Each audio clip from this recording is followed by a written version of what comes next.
Art for me has always been a really helpful way for me to express emotions.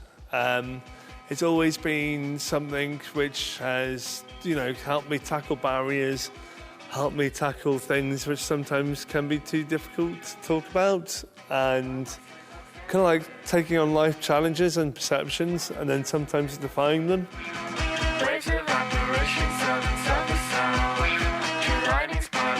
So yeah, this is my first portrait which I did. And it's kind of like quite extraordinary considering I literally found this canvas in a charity shop. I think I started by originally painting it leaning the canvas up against the table originally. But then that took up too much space, so I had to paint it mostly on the floor. If you look closely, I mean, you might notice it kind of straight away, but there's actually a footmark about here. Well, because obviously I'd left it on the floor, and because it took up quite a large space on my kitchen, I accidentally trod on it. If you get a certain energy for doing something, then you've got to go with it, really. Yeah.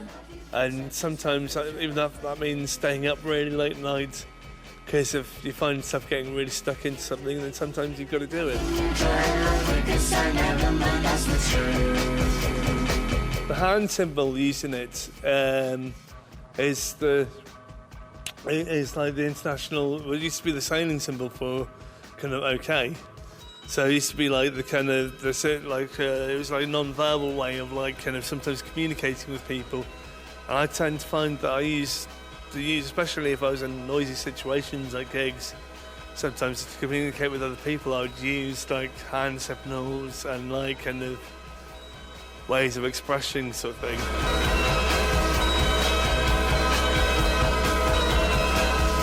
Well, Build came about because I was basically just feeling positive, and so I was like determined that I wanted to paint something with like kind of a positive feeling and message to it.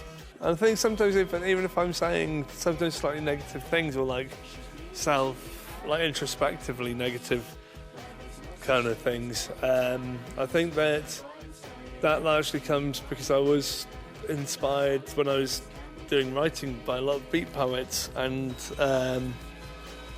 so whether it be people like Kate Tempest or Scroobius Pip, for instance, and I really liked the way that they could use language to emotionally connect with people.